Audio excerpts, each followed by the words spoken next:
எண்ணிக்கையில் 37ஆம் அதிகாரம் முதல் 14 வசனங்களை தயவுசெய்து ஒரே ஒரு வார்த்தை வாசித்தால் போதும். ஏனெனில் 37 அத்தியாயம் 1 முதல் 16 வாக்கியங்கள் ஒரு வாக்கியங்கள் கேட்டாலும் கட்டுநீரை வேண்டியதாவது கட்டை ஞாபகத்துள்ளாக்கி வெளியே கொண்டு போய் எலும்பிலிருந்து ஒரு பள்ளத்தாக்கி நிலையிலே நிறுத்தி என் நடத்தப்படினார். இதோ பள்ளத்தாக்கி வெட்ட வெளியிலே அந்த எலும்புகள் மகாத்திரளாய் கிடந்தது. அவர்கள் மிகவும் உணர்வுவாயிருந்தது. அவரை நோக்கி மறுபுத்திரனே எலும்புகள் உயிரிழமா என்று கேட்டார். அதற்கு நான் கர்த்தர் ஆண்டவரே தேவரீர் அறிவித்தேன். அப்பொழுது அவர் நீ எலும்புகளை குறித்து தீர்க்கதரிசனம் வைத்து அவரை பார்த்து சொல்ல வேண்டிய என்னவென்றால் உலக எலும்புகளை கர்த்தருடைய வார்த்தை கேளுங்கள். கர்த்தர் ஆண்டவர் இந்த எலும்புகளை நோக்கி இதோ நான் உங்களுக்கு ஆவி பிரவேசிக்க பண்ணுவேன். அப்பொழுது நினைவீர்கள் நான் உங்கள் மேல் நரம்புகளை சேர்த்து உங்கள் மேல் மாம்சத்தை உண்டாக்கி உங்களை தோழினால் மூடி உங்கள் ஆவி கட்டுகிறேன். அப்பொழுது நீங்கள் உயிரிழந்து நான் கர்த்தரை நடந்து கொள்வீர்கள் என்று வருகிறார் என்று சொல்லியிருந்தார். எனக்கு கட்டளையிட்டபடியே நான் தீர்க்கதரிசனம் உரைத்தேன். நான் தீர்க்கதரிசனம் உரைக்கி ஒரு இறைச்சி உண்டாயிற்று. இதோ அசைவுண்டாகி ஒவ்வொரு எலும்பும் தன் தன் எலும்போட சேர்ந்து கொண்டது. அப்பொழுது நீங்கள் உயிரிழந்து நான் கர்த்தரை நடந்து கொள்வீர்கள் என்று வருகிறார் என்று சொல்லியிருந்தார். எனக்கு கட்டளையிட்டபடியே நான் தீர்க்கதரிசனம் உரைத்தேன். நான் தீர்க்கதரிசனம் உரைக்கி ஒரு இறைச்சி உண்டாயிற்று. இதோ அசைவுண்டாகி ஒவ்வொரு எலும்பும் தன் தன் எலும்போட சேர்ந்து கொண்டது. நான் பார்த்துக் கொண்டிருக்கேன். இதோ அவர்கள் மேல் நரம்புகளும் மாம்சம் உண்டாயிற்று. மேற்புறம் என்றும் தோழினால் மூடப்பட்டது. ஆனால் அவர்கள் ஆவி இல்லாது இருந்தது. அப்போது அவர் என்னை பார்த்து நீ ஆவியை நோக்கி தீர்க்கதரிசனம் உரை. மறுபுத்திரனே நீ தீர்க்கதரிசனம் உரைத்து ஆவியை நோக்கி கர்த்தராகிய ஆண்டவருக்கு என்னவென்றால் ஆவியை நீ காத்து நான்கு வந்து கொலைவிட்டு இவர்கள் உயிரிழம் எடுக்கும் இவர்கள் மேல் ஊதி என்று என்கிறார் சொல்லியிருந்தார். எனக்கு கற்பிக்கப்பட்டபடியே நான் தீர்க்கதரிசனம் உரைத்தேன். அப்போது ஆவி அவருக்கு பிரவேசித்து அவர் உயிரிழந்து காலூன்றி மகாபெரிய சேனை ஆடினார்கள். அப்போது அவர் என்னை நோக்கி மறுபுத்திரனே இந்த எலும்புகள் இஸ்ரவேல் வம்சத்தார் அனைவருமே இதோ அவர்கள் எலும்புகள் உண்டு போயிற்று. நிலைமை கற்று போயிற்று. அறுப்பட்டு போகிறோம் என்கிறார்கள். ஆகியவனை தீர்க்கதரிசனம் உரைத்து அவர்களுடைய சொல்ல வேண்டியது என்னவென்றால் கர்த்தராகிய ஆண்டவர் இருக்கிறார். இதோ என் ஜனங்களே நான் பேத புள்ளிகளை திறந்து உங்களை உங்கள் பேத புள்ளிகளிலிருந்து வெளிப்படவும் வரப்படுவேன். என் ஜனங்களே நான் உங்கள் பேத புள்ளிகளை திறந்து உங்களை உங்கள் பேத புள்ளிகளிலிருந்து வெளிப்பட பண்ணும் போது நான் கர்த்தரில் நடந்து கொள்வீர்கள். என் ஆவியை உங்களுக்கு வைப்பேன். நீங்கள் உயிரிழவீர்கள். நான் உங்களை இந்த தேசத்தில் வைப்பேன். அப்போது நான் கர்த்தரில் நடந்து கொள்வீர்கள். இதை சொன்னேன். இதை செய்வேன் என்று கர்த்தர் வைக்கிறார் சொல்லியிருந்தார். Praise be to God. கர்த்தருக்கு மகிமை உண்டாகட்டும். தேவனுக்கு மகிமை கலவலுக்காக. This vision which was given to Ezekiel refers to the children of Israel were backslidden, and God wanted to tell them that God was going to bring them back to their own land of inheritance. எசேக்கியேலுக்கு கொடுக்கப்பட்டதான இந்த தரிசனமானது பின்மாறி போயிருந்தான இஸ்ரவேலர்களை குறித்தது. அவர்கள் அப்படி இருந்தான நிலவரத்தில் அவர்களை மறுபடியும் உயிர்ப்பித்து தேவன் அவர்களை அவருடைய தேசத்திற்கு திரும்பி வர பண்ணுவேன் என்று வாக்கு பண்ணும்படியாக இந்த தரிசனத்தை தந்தார். ఎహెజ్కేలుకి ఇచ్చిన దర్శనం వెనకబడిన ఇశ్రాయేలు జనాంగములకు చూపించి ఉన్నది. వారు ఈ విధమైన నిలవరంలో నుండి దేవుడు వాళ్ళని జీవింపచేసి తిరిగి వారి దేశంలోకి తీసుకుని వచ్చినారని యెహోవా సెలవిచ్చినాడు. That is taking place now. அது இப்பொழுது நடந்து கொண்டே இருக்கிறது. అది ఇప్పుడు జరుగుతూనే ఉన్నది. It also refers to a revival that God has prepared for us, for the church in the last days. கடைசி நாட்களில் சபையாகிய நமக்காக தேவன் ஆயத்தம் பண்ணி வைத்திருக்கிறான எழுப்புதலையும் இது காட்டுகிறது. చివరి దినములో సంఘమైన మన కొరకు దేవుడు సిద్ధపాటు చేసిన ఉజ్జీవముల గురించి చూపించి ఉన్నది. Church, when God inaugurated the church on the day of Pentecost, it was full of the power of God. பெந்தெகோஸ்தே நாளில் தேவன் சபையை ஸ்தாபித்து திறந்து வைத்ததான நாளில் அது தேவனுடைய வல்லமையினால் நிரம்பி இருந்தது. பெந்தெகோஸ்து దినమున దేవుడు సంఘమును స్థాపించే దినమున దేవుని శక్తి చేత నింపబడినదై ఉండెను.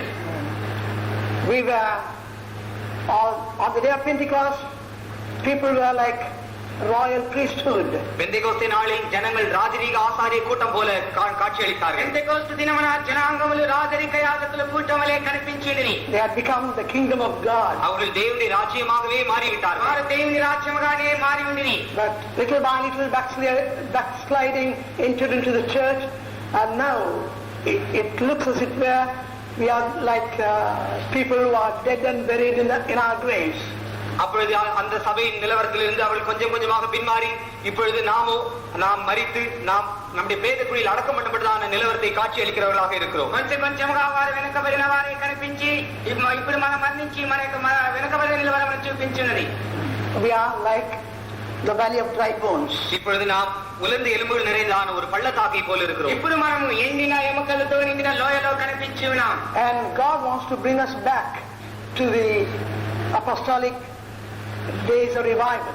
அப்போஸ்தலர் நாட்களில் நடந்தான எழுப்புதலின் நாட்களுக்கு தேவன் நம்மை திரும்பி கொண்டு வர விரும்புகிறார். అపోస్తల కాలంలో ఉన్న ఉజ్జీవ దినాల్లోకి దేవుడు ఇప్పుడు తీసుకురాబోచున్నాడు. By studying this, we can understand the depth of our doctrines. இந்த வசனங்களை நாம் வாசிக்கிறதின் மூலமாக நம்முடைய உபதேசத்தின் ஆழங்களை நாம் விளங்கிக் கொள்ளலாம். ఈ యొక్క వాక్యముల చదవటం మూలంగా మన యొక్క ఉపదేశం యొక్క లోతులను మనం గ్రహించుకోవచ్చును. And also it refers to the power of resurrection in our spiritual life. அது மட்டுமல்லாமல் நம்முடைய ஆவிக்குரிய ஜீவியத்தில் உண்டாகிறதான உயிர்த்தெழுதலின் வல்லமையையும் இது வெளிப்படுத்துகிறது. అంత మాత్రమే కాక మన యొక్క ఆత్మీక జీవితంలో కలిగించిన పునరుత్థాన శక్తిని బయలుపరిచి ఉన్నది. We need the power of resurrection both physically and spiritually. நமக்கு சரீர பிரகாரமாகவும் ஆவிக்குரிய பிரகாரமாகவும் இந்த உயிர்த்தெழுதலின் வல்லமை தேவைப்படுகிறது. మనకు శారీరకముగాను ఆత్మీకముగాను ఈ పునరుత్థాన శక్తి అవసరమే ఉన్నది. Satan wants to destroy our body, soul and spirit. சாத்தான் நம்முடைய சரீரம், ஆவி, ஆத்மா இந்த மூன்றையும் அழிக்கும்படியாக விரும்புகிறான். సాతాను వాడు మన ప్రాణాత్మ శరీరములను పూర్తిగా నశింపగోర్చున్నాడు. For some reason he wants to destroy our faith. ஏதோ ஒரு காரணத்தின் நிமித்தமாக நம்முடைய விசுவாசத்தையும் அவன் அழிக்க விரும்புகிறான். ఏదో కారణం మూలముగా మన యొక్క విశ్వాసను వాడు చంపగోర్చున్నాడు. So we will study it as brief as possible. ஆகையால் இதை முடிந்த அளவு நாம் சரியாக சுருக்கமாக நாம் இதை கற்றுக்கொள்ளலாம். అందువల్ల వీలైనంత వరకు దీన్ని క్లుప్తంగా సరిగా నేర్చుకునేది. This prophet was taken to a valley of dry bones. இந்த தீர்க்கதரிசி உலர்ந்த எலும்புகள் நிறைந்தான ஒரு பள்ளத்தாக்குக்கு எடுத்து செல்லப்பட்டான். ఈ యొక్క ప్రవక్త ఎండిన ఎముకలతో నిండిన లోయలోని తీసుకోబోబడెను. And the bones were very dry. அந்த எலும்புகள் எல்லாம் அதிகமாக உலர்ந்து இருந்தது. ఆ యొక్క ఎముకలన్నీ ఎండిపోయినవే కనిపించెను. He understood that once they were soldiers, mighty soldiers. ஒரு நாளில் இவர்கள் எல்லாம் ஒரு வல்லமையான யுத்த புருஷர்கள் என்று இவன் விளங்கிக் கொண்டான். ఒకానొక కాలంలో వీరందరూ ఒక శక్తివంతమైన యుద్ధ వీరులని ఇతడు ఎరిగినను. They had been in the battlefield and they were won or rather destroyed by the enemies. இவர்கள் யுத்த களத்தில் இருந்தான நாட்களில் தங்களுடைய சத்துருக்களால் முறியடிக்கப்பட்டு கொல்லப்பட்டார்கள் என்று விளங்கிக் கொண்டான். వీరి యుద్ధ రంగంలో ఉన్న దినాలలో తమ శత్రువుల చేత వీరు చంపబడిదని మనం చూస్తున్నాం. Children of Israel were royal priesthood. இஸ்ரவேல் ஜனங்கள் ராஜரீக ஆசாரிய கூட்டமாக இருந்தார்கள். ఇశ్రాయేల్ జనాంగములు రాజరిక కూటమికి సంబంధించిన వారే ఉండిరి. God had made them a kingdom above all the nations. எல்லா ஜாதிகளுக்கு மேலாக ஒரு கூட்டமாக ஒரு ராஜ்யமாக தேவன் அவர்களை உயர்த்தி வைத்திருந்தார். అన్ని రాజ్యములకు పైగా ఒక కూటముగాను ఒక రాజ్యముగాను వారిని ఉంచెను. God wanted to exalt them to be a kingdom above all the kingdoms. எல்லா ராஜ்யங்களுக்கு மேலாக ஒரு உன்னதமான ராஜ்யமாக தேவன் இவர்களை உயர்த்த விரும்பினார். అన్ని రాజ్యములకు పైగా ఒక ఉన్నతమైన రాజ్యముగా దేవుడు వీరిని ఎత్తగోరెను. Even churches like that. சபையும் கூட அப்படித்தான். సంఘము కూడా అలాగనే. God wants us to be above all the kingdoms of this world. இந்த பூமியின் ராஜ்யங்கள் எல்லாவற்றிலும் மேலாக நாம் இருக்க வேண்டும் என்று நம்மை குறித்து அவர் ఈ ஆசைக்கிறார். భూమిలో ఉండే రాజ్యములకు అన్నిటికి పైగా మనం ఉండాలని ఆయన కోరుచూ ఉన్నాడు. God wants us to be spiritual people. நாம் யாவரும் ஆவிக்குரிய ஜனங்களாக இருக்க வேண்டும் என்று அவர் நம்மை குறித்து விரும்புகிறார். మనమందరం ఆత్మీక జనాంగాలుగా ఉండాలని ఆయన కోరుచున్నాడు. He wants us to bring God's spiritual power into all the nations. எல்லா ஜாதிகளுக்குள்ளாகவும் தேவனுடைய ஆவிக்குரிய வல்லமையை நாம் கொண்டு வர வேண்டும் என்று அவர் விரும்புகிறார். అన్ని జాతుల్లోగా దీవెనాత్మకమైన శక్తిని మనం తీసుకురావాలని ఆయన కోరుచున్నాడు. Christ came as a king, கிறிஸ்து ஒரு ராஜாவாக வந்தார். క్రీస్తు ఒక రాజుగా వచ్చెను. but they wouldn't accept him. ஆனால் ஜனங்களோ அவரை ஏற்றுக்கொள்ளவில்லை. అయితే జనాంగమో వారిని అంగీకరించలేదు. They said, crucify him. அவரை சிலுவையில் அறையுங்கள் என்று எல்லோரும் ఆయన சொன்னார்கள். శిలువవేయుడి అని పలికిరి. Therefore the kingdom was taken from them and given to us. ஆகையால் ராஜ்யமானது அவர்களிடத்திலிருந்து எடுக்கப்பட்டு நம்மிடத்தில் கொடுக்கப்பட்டது. అందువల్ల రాజ్యం అనేది వారి చేతిలో నుండి తీసివేయబడి మనకు అనుగ్రహింపబడినది. So God's plan is that we should reign over the whole world. ஆகையால் முழு உலகத்தின் மேலும் நாம் ஆளுகை செய்ய வேண்டும் என்று தேவன் நம்மை குறித்து விரும்புகிறார். సర్వలోకమును మనం ఏలుబడి చేయవలన్నదే దేవుని యొక్క ఉద్దేశమై ఉండెను. There's going to be a kingdom called the millennial kingdom. 1000 வருட அரசாட்சி என்கிறதான ஒரு ராஜ்யம் இந்த பூமியில் ஸ்தாபிக்கப்பட போகிறது. 1000 ఏళ్ల పరిపాలన ఒక రాజ్యం ఈ భూమిలో స్థాపింపబడబోచున్నది. And the whole world will be ruled by the church. முழு உலகமே சபையால் அரசாட்சி செய்யப்படும். సో లోకమంతటా సంఘము ద్వారా పరిపాలన చేయవలసినది. And even in eternity, church will be the greatest kingdom. நித்தியத்திலும் கூட சபைதான் எல்லாவற்றிலும் சிறந்த மேலான உன்னதமான ஒரு ராஜ்யமாக இருக்கும். నిత్యంలో కూడా సంఘమే అన్నిటికి పైగా ఉన్నతమైన రాజ్యముగా నిలబడి. I want you to read 1 Corinthians 6th chapter. முதலாம் கொரிந்தியர் 6ஆம் அதிகாரம். 1 కొరింథీ 6వ అధ్యాయం. First 3 verses. முதல் 3 வசனங்கள். మొదటి 3 వాక్యం. If anyone has a matter against another, go to law before the unjust and not before the saints. Do ye not know that the saints shall judge the world? And if the world shall be judged by you, are ye unworthy to judge the smallest matters? Know ye not that we shall judge angels? How much more things that pertain to this life? See God's plan concerning the church. சபையை குறித்து தேவன் வைத்திருக்கிறதான திட்டத்தை நீங்கள் பாருங்கள். సంఘమును గురించి దేవుడు ఉంచిన ఒక నిత్యమును చూడండి.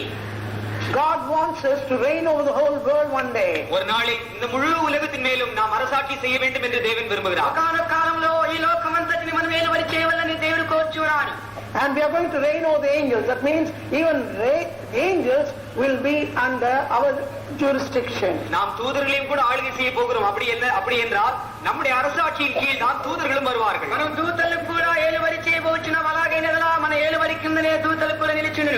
If I take you a step further, even the Old Testament saints will be ruled by us. நாம் உங்களை இன்னொரு படி எடுத்து செல்ல வேண்டும் என்றால் பழைய ஏற்பாடு பரிசுத்தவான்களும் கூட நம்முடைய ஆளுகையின் கீழ் தான் வருவார்கள். అదే కమిటీ చెప్పాలంటే పాత నిబంధన పరిశుద్ధవంతులు కూడా మన యొక్క ఏలుబడి కిందగానే ఉండలేదు. Church is the greatest organization in eternity. நித்தியத்தில் சபைதான் மிகவும் பெரிதான நிர்வாணமாக இருக்கும். నిత్యంలో సంఘమే బహు గొప్ప జన సమూహంగా ఉండను. That's why I want to give you this study so that we may not go to the world and try to enjoy the pleasures of the world. அதற்காகத்தான் நான் உங்களுக்கு இந்த வேத பாடத்தை கொடுக்க விரும்புகிறேன். ஏனென்றால் இதன் மூலமாக நாம் இந்த உலகத்திற்கு மறுபடியும் சென்று இந்த உலகத்தின் சிற்றின்பங்களை அனுபவிக்காமல் இருக்கும்படியாக நான் தர விரும்புகிறேன். దాని కొరకే నేను ఈ యొక్క వేద పాఠమును మీకు ఇచ్చినాను. దీన్ని విన్న తదుపరిగా మనం ఈ లోకంలోకి వెళ్ళి ఈ లోకంలో ఉండే ఇన్పమును మనం సంతోషించకూడదని చెప్పడానికి ఈ యొక్క వేద పాఠమును ఇచ్చున్నాను. People are asking me what's wrong with television, what's wrong with going to theaters, what's wrong with this and that. The wrong thing is you do not know your value. ஜனங்கள் என்னிடத்தில் வந்து டெலிவிஷன் வைப்பதன் மூலமாகவும் cinema பார்ப்பதன் மூலமாகவும் இந்த காரியம் அந்த காரியம் செய்வதன் மூலமாக என்ன தவறு என்று சொல்லுகிறார்கள். தவறு என்னவென்றால் உங்களுடைய விலை மதிப்பை நீங்களே அறியாமல் இருப்பதுதான். దూరదర్శిని చూచి సినిమాలు చూచి వీటిని చూస్తే వాళ్ళక ఏమిటా తప్పని అడుగుతున్నారు. ఆ తప్పు ఏమనగా నీ యొక్క విలువ తగ్గిపోవచ్చు అన్నది.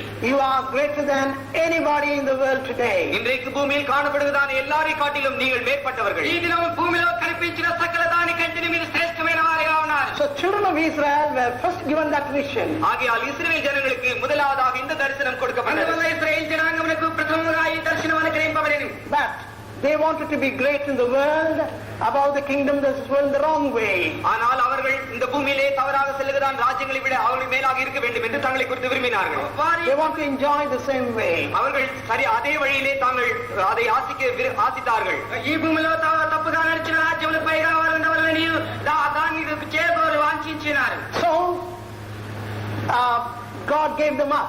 ஆகையால் தேவன் அவர்களை ஒப்பு கொடுத்தார். అందువల్ల దేవుడు వారిని వాటికి అప్పగించెను. Those who should be overcomers in their lives had become a valley of dry bones. தங்களுடைய ஜீவியத்தில் ஜெயாளிகளாக இருந்திருக்க வேண்டியவர்கள் இப்பொழுது உலர்ந்த எலும்புகள் நிறைந்தான ஒரு பள்ளத்தாக்காக மாறிவிட்டார்கள். ఇప్పుడు తమ జీవితంలో జయశాలిగా ఉండవలసిన వారు ఎండిన ఎముకల చేతి నింపబడిన లోయలలో కనిపించి ఉన్నారు. That's the same thing that's happening today to our church. இன்றைக்கு நம்முடைய சபைக்கும் கூட இதே தான் சம்பவிக்கிறது. ఈ దినం మన సంఘానికి కూడా ఇదే సంభవించినది. Spiritually we are becoming a valley of dry bones. ஆவிக்குரிய ஜீவியத்தில் நாமும் கூட உலர்ந்த எலும்புகள் நிறைந்தான ஒரு பள்ளத்தாக்காக மாறிக்கொண்டிருக்கிறோம். ఆత్మీక జీవితంలో మనం కూడా ఎండిన ఎముకల చేతి నింపబడిన లోయగా కనిపించి ఉన్నాం. We are losing our faith. நாம் நம்முடைய விசுவாசத்தை இழந்து கொண்டிருக்கிறோம். మన యొక్క విశ్వాసమును కోల్పోవచ్చున్నాం. We lose our spiritual value. நாம் நம்முடைய ஆவிக்குரிய விலை மதிப்பை இழந்து మన கொண்டிருக்கிறோம். యొక్క ఆత్మీకమైన విలువను మనం పోగొట్టుకొనిచున్నాం. A brother came and testified saying that he had a fall from the cycle and he became sick. ஒரு சகோதரன் வந்து இப்பொழுது சாட்சி சொன்னார் தான் சைக்கிளில் இருந்து விழுந்து அடிபட்டு அதன் நிமித்தமாக பலவீனமானார் என்று. ఒక సహోదరుడు వచ్చి ఇక్కడ సాక్ష్యం చెప్పాను. అతను సైకిల్ మీద నుండి క్రింద పడి దెబ్బ తగిలి వ్యాధి పడినని. He didn't know whether it was God or the devil that did it. தனக்கு அதை செய்வித்தது ஒரு தன்னுடைய தேவனா அல்லது பிசாசா என்று அவர் அறியாதிருந்தார். అలాగా అతనికి తటస్థించినది దేవుని వల్ల లేక పిశాచు వల్ల అని అతను ఎరగకొనేను. Of course, when we deliberately backslide, we can become a valley of dry bones. நாம் துணிகரமாக பின்மாறும் பொழுது நாம் உலர்ந்த எலும்புகள் நிறைந்தான ஒரு பள்ளத்தாக்காக மாறிவிடலாம். మనం వెనుకబడిన వారమే ఉన్నప్పుడు మనము ఎండిన ఎముకల చేత నింపబడిన లోయగా కనిపించదు. But God wants to revive us. ஆனால் தேவன் நம்மை உயிர்ப்பிக்க விரும்புகிறார். దేవుడు మనల్ని జీవింపగోరుచున్నాడు. If you diligently hearken to the voice of the Lord your God, உங்களுடைய தேவனாகிய கர்த்தருடைய சத்தத்தை நீங்கள் கவனமாய் கேட்டால், నీ దేవుడైన యెహోవా శబ్దమును నీవు గమనముగా అంగీకరించేలా, do that which is right in His sight, அவருடைய பார்வையில் செவ்வையானதை செய்தால், ఆయన యొక్క దృష్టికి మేలైన కార్యములు చేసినేలా, and keep His statutes and commandments, அவருடைய கற்பனைகளையும் பிரமாணங்களையும் கைக்கொண்டால், ఆయన యొక్క ఆజ్ఞలను ప్రమాణములను నీవు అంగీకరించేలా, He says, I am the Lord that healeth thee. நானே உன் பரிகாரியாகிய கர்த்தர் என்று அவர் சொல்லுகிறார். నేనే నిన్ను స్వస్థపరిచి యెహోవానని ఆయన సెలవిచ్చి ఉన్నాడు. I will put none of these diseases upon you. இந்த எந்த விதமான வியாதி உன்மேல் நான் வைக்க மாட்டேன். ఎలాంటి వ్యాధిని నీపై నేను ఉంచలేదను. We need a healing revival. நம்முடைய மத்தியில் குணமாக்குதான எழுப்புதல் நமக்கு தேவை. మన మధ్యలో స్వస్థపరచు ఉజ్జీవం అవసరమై ఉన్నది. Nevertheless, it's not God who gives us sickness. எப்படி இருப்பினும் தேவன் நமக்கு வியாதியை தருபவர் அல்ல. ఎలాగైనప్పటికీ దేవుడు మనకు వ్యాధినిచ్చేవారు కాదు. If you are a child of God going forward in your spiritual life, உங்களுடைய ஆவிக்குரிய ஜீவியத்தில் முன்னேறி கொண்டிருக்கிறதான ஒரு தேவனுடைய பிள்ளையாக நீ இருந்தால், నీ యొక్క ఆత్మీయ జీవితంలో ముందు కొనసాగిపోవచ్చు దేవుని యొక్క బిడ్డగానే ఉన్నాయలా. yes, there is a battle in our spiritual life. இருந்தாலும் நம்முடைய ஆவிக்குரிய ஜீவியத்தில் நமக்கு ஒரு யுத்தம் உண்டு. అయినప్పటికీ మన యొక్క ఆత్మీయ జీవితంలో మనకు ఒక యుద్ధం ఉన్నది. Job was a servant of God. யோபு ஒரு தேவனுடைய ஊழியனாக இருந்தார். యోబు ఒక దేవుని సేవకుడై ఉన్నాడు. He loved God. அவன் தேவனை நேசித்தார். ఆయన దేవుని ప్రేమించెను. Satan didn't like that servant of God to serve him. அந்த தேவனுடைய ஊழியன் அவரை சேவிப்பதை சாத்தான் விரும்பவில்லை. ఆ యొక్క దేవుని సేవకుడు ఆయన సేవించుట పిశాచుకి ఇష్టపడకపోయాను. He is the one who brought sickness. வியாதியை கொண்டு வந்தது அவன் தான். వ్యాధిని తీసుకొని వచ్చిన వాడు సైతానుడే.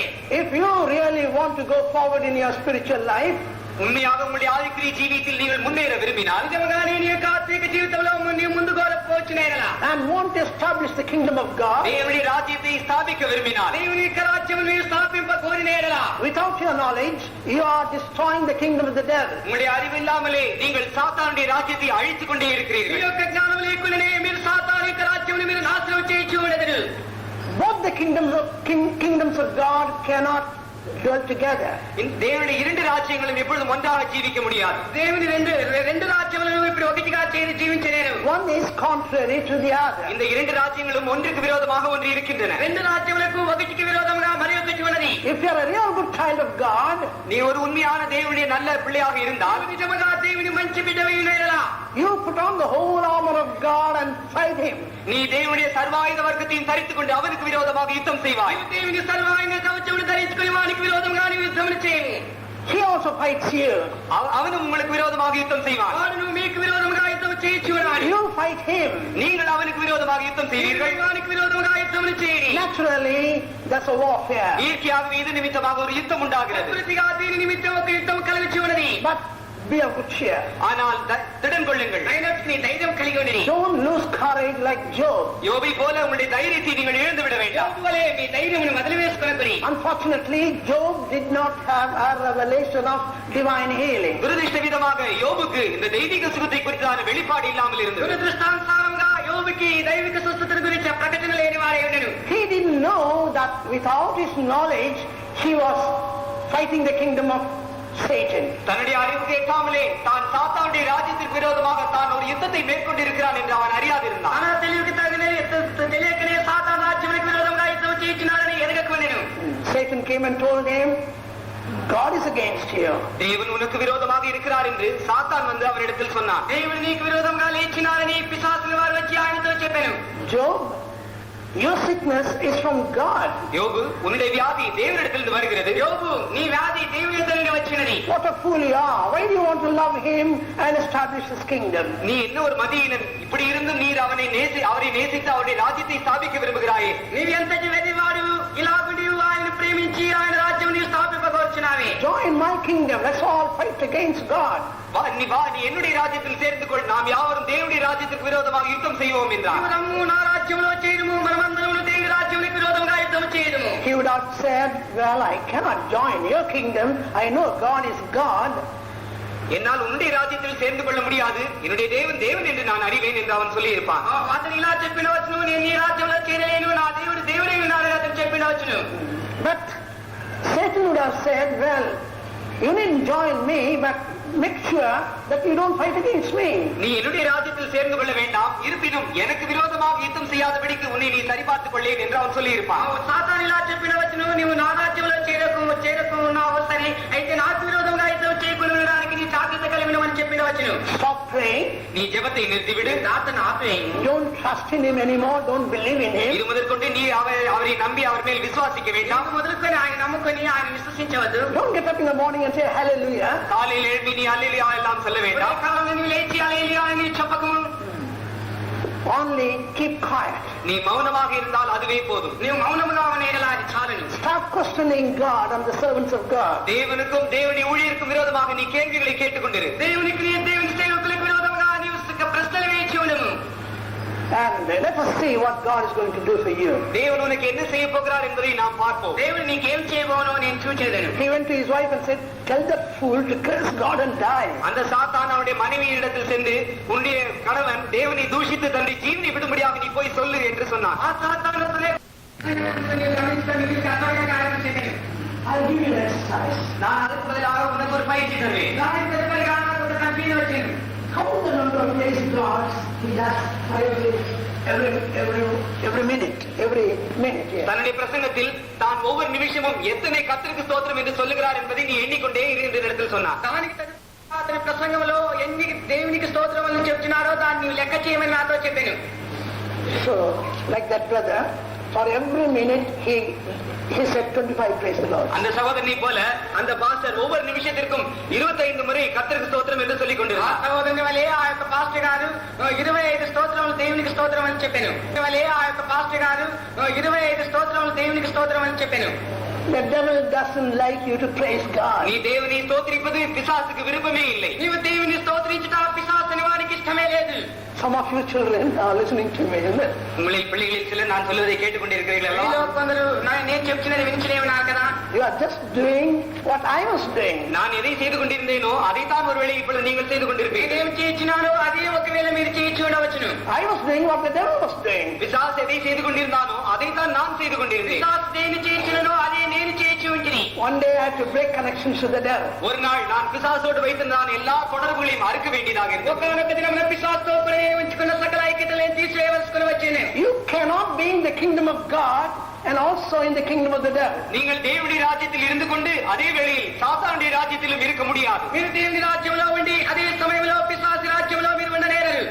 One is contrary to the other. ஒன்று மற்றொன்றுக்கு விரோதமாக இருக்கிறது. ఒకటి మరొక దానికి విరోధంగా ఉన్నది. You have to put on the whole armor of the devil and fight God, or put on the whole armor of God and fight the devil. ஒன்று சாத்தானுடைய சர்வாயுத வர்க்கத்தை தரித்துக் கொண்டு தேவனுக்கு விரோதமாக நீங்கள் யுத்தம் செய்ய வேண்டும், இல்லை என்றால் தேவனுடைய சர்வாயுத வர்க்கத்தை தரித்துக் கொண்டு சாத்தானுக்கு விரோதமாக நீங்கள் யுத்தம் செய்ய வேண்டும். ఒకటి సాతాను యొక్క సర్వాంగ కవచమును ధరించుకొని దేవునికి విరోధంగా మీరు యుద్ధం చేయవలేను, లేక దేవుని సర్వాంగ కవచమును ధరించుకొని సాతానికి విరోధంగా మీరు యుద్ధం చేయవలేను. That Jesus loves you. ஆனால் இயேசு உங்களை நேசிக்கிறார். అయితే యేసు మిమ్మల్ని ప్రేమించి ఉన్నాడు. He may fight. If you're a child of God, he'll fight you with sickness, with all kinds of trials and temptations. But be bold. Put on the whole armor of God. Fight the devil and you'll get the victory. நீங்கள் ஒரு நல்ல தேவனுடைய பிள்ளையாக இருந்தால் சாத்தான் வியாதியை கொண்டு பலவிதமான சோதனைகளை கொண்டு போராட்டங்களை கொண்டு வந்து உங்களுக்கு விரோதமாக யுத்தம் செய்வான். ஆனால் திடன் கொண்டு தைரியமானதாக இருந்து அவனுக்கு விரோதமாக யுத்தம் செய்யுங்கள். தேவன் உங்களுக்கு ஜெயத்தை கட்டளையிடுவார். మీరు మంచి దేవుని బిడ్డ అయినలా సాతాను పలువిధములైన రోగములు శోధనలు తీసుకుని వచ్చి మీకు విరోధంగా యుద్ధం చేయు. అయితే మీరు ధైర్యం కలిగి దేవుని సర్వాంగ కవచమును ధరించుకొని వారికి విరోధంగా మీరు యుద్ధం చేయండి. దేవుడు మీకు జయాన్ని అనుగ్రహించును. Whose child are you this morning? இன்று காலை நீ யாருடைய பிள்ளையாக இருக்கிறாய்? నీ ఉదయకాలన ఎవరి యొక్క బిడ్డవైనా? Some say, oh, only 50% I'm the child of the devil. Otherwise, I'm a Pentecostal believer. ஒரு சிலர் சொல்லுவார்கள், நான் 50% தான் பிசாசின் பிள்ளை, மற்றபடி எல்லாம் நான் ஒரு நல்ல பெந்தெகோஸ்தே பிள்ளை என்று சொல்வார்கள். కొందరు ఇలా చెప్తున్నారు, 50% మాత్రమే నేను పిశాచు యొక్క బిడ్డనైనా, తర్వాత మిగిలిన శాతం అంతే నేను పెంతెకోస్తు కుమారుడై ఉన్నానని చెబుదురు. No, you cannot be both. இல்லை, நீங்கள் இப்படி இரண்டு பக்கத்திலும் சேர்ந்து இருக்கவே முடியாது. మీరు ఇలాగూ ఇరువైపున మీరు చేరి ఉండనేరదు. Don't be afraid to join the kingdom of God. தேவனுடைய ராஜ்யத்தில் சேருவதை குறித்து நீங்கள் பயப்பட வேண்டாம். దేవుని యొక్క రాజ్యంలో మీరు చేరు దానిని గురించి మీరు భయపడకము. come what may, Christ will fight for you. என்ன வந்தாலும் சரி கிறிஸ்து உங்களுக்காக யுத்தம் செய்வார். ఏమి వచ్చినప్పటికీ సరే క్రీస్తు మీ కొరకు యుద్ధం చేయించున్నాడు. You cannot join two camps. One, the camp of the enemy and the camp of your kingdom. நீங்கள் இரண்டு பாளையத்தில் நீங்கள் சேர்ந்து கொள்ள முடியாது. உங்களுடைய சத்துருவின் சேனையிலும் உங்களுடைய சேனையிலும் நீங்கள் இரண்டு சேனையிலும் ஒரே வேளையில் சேர்ந்து கொள்ள முடியாது. నీవు రెండు పాలెంలో చేరలేవు. ఒకటి నీ శత్రువు పాలెంలో నీ పాలెంలో నీవు చేరలేవు. Look at Calvary. கல்வாரியை நோக்கி பாருங்கள். కల్వారిని తేరి చూడుము. Whom do you see? அங்கு நீங்கள் யாரை காண்கிறீர்கள்? అక్కడ నీవు ఎవరిని చూచి ఉన్నావు? Jesus. இயேசு. యేసు The Creator God. சிருஷ்டிகர்த்தா. సృష్టికర్త. He is the King of Kings and the Lord of Lords. ராஜாதி ராஜாவும் கர்த்தாதி கர்த்தருமானவர். ఆయన రాజాది రాజును ప్రభువులకు ప్రభు అయి ఉన్నాడు. He died for you. அவர் உனக்காக மரித்தார். ఆయన నీ కొరకు చనిపోయాడు. He died to set you free from the camp of the enemy. உன்னுடைய சத்துருவனுடைய சேனை அவருடைய பாளையத்திலிருந்து உன்னை விடுவிக்கும்படியாக அவர் உனக்காக மரித்தார். నీ యొక్క శత్రువు యొక్క పాలెంలో నీవు విడుదల చేయ నిమిత్తం ఆయన నీ కొరకు మరణించెను. He is the one who brings sickness upon you and sin upon you. பாவத்தையும் வியாதியும் உன்மேல் கொண்டு வருவது அந்த சாத்தான் தான். పాపమును శాపమును నీ పైన తీసుకుని వచ్చి ఉన్నది ఆ యొక్క పిశాచే. Finally, you're going to be lost. கடைசியாக நீ முற்றிலும் இழந்தவனாக ஒரு நஷ்டமானவனாக காணப்படுவாய். చివరికి నీ సంపూర్ణంగా నష్టపరుచుకున్న వారిగా కనిపించి ఉన్నావు. He is the murderer. He is the liar. அவன் தான் அந்த பொய்யன், அவன் தான் அந்த கொலையாளி. వాడే ఆ నరహంతకుడు, వాడే ఆ యొక్క అబద్ధికుడు. And still, you want to live in covenant with the devil. இருந்தாலும் கூட நீ அந்த பிசாசோடு ஒரு உடன்படிக்கை ஜீவிக்க விரும்புகிறாய். అయినప్పటికీ నీవు ఆ పిశాచుతో కూడా నీవు నిబంధన తీసుకుని జీవింపగొచ్చున్నావు. He wants you today. இன்றைக்கு அவர் உன்னை தன் பக்கம் வர விரும்புகிறார். ఇప్పుడు ఆయన నీ వైపు వచ్చే ఇష్టపడుచున్నాడు. It's not God who kills you. It's not Jesus who brings sickness. It is the devil. உன்னை கொன்று போடுவது தேவன் அல்ல, உனக்கு வியாதியை தருவது இயேசு அல்ல, அது அந்த சாத்தான் தான். నిన్ను చంపివేయించినది దేవుడి కాదు, నీకు వ్యాధిని ఇచ్చినది యేసు కాదు, అది పిశాచే. The more I work for God, the more He wants to bring sickness upon me. But I have decided to fight for Jesus. நான் எந்த அளவுக்கு தேவனுக்கு இந்த ஊழியம் செய்து கிரியை செய்கிறேனோ அந்த அளவுக்கு பிசாசு எனக்கு விரோதமாக வியாதியை கொண்டு வருகிறான். ஆனால் தேவனுக்கு என்று நான் சரியாக இந்த போராட்டத்தை மேற்கொள்ளும்படியாக நான் தீர்மானித்திருக்கிறேன். నేను ఏ కొలతకు దేవుని కొరకు నేను సేవ చేయించినానో ఆ కొలతకు పిశాచు నాకు విరోధంగా వ్యాధిని తీసుకుని వచ్చినాడు. అయితే దేవునికని నేను ఈ యొక్క సేవను చేయించున్నాను. Hitherto He fought my battles and He will fight my battles for me. இதுவரைக்கும் அவர் என்னுடைய யுத்தத்தை எனக்காக அவர் யுத்தத்தை நடத்தினார். இனிமேலும் அவர் எனக்காக நடத்துவார். ఇంతవరకు ఆయన నా కొరకు యుద్ధం నడిపించను, ఇకపై ఆయన నడిపింపబోచున్నాడు. There are many reasons why people fall ill. ஜனங்கள் வியாதிப்படுவதற்கு அநேக காரணங்கள் உண்டு. జనులు వ్యాధిపడడానికి అనేక కారణములు కలవు. That's not the main thing now. இன்றைக்கு அது முக்கியமான காரியம் அல்ல. ముఖ్యమైన కార్యం కాదు. To whom you belong. நீ யாருக்குரியவன்? నీవు ఎవరికి సంబంధించేవాడు? Close your eyes. கண்களை నీ மூடு. నేత్రములను మూసుకొను. Christ wants you today. இன்றைக்கு கிறிஸ்து உங்களை விரும்புகிறார்.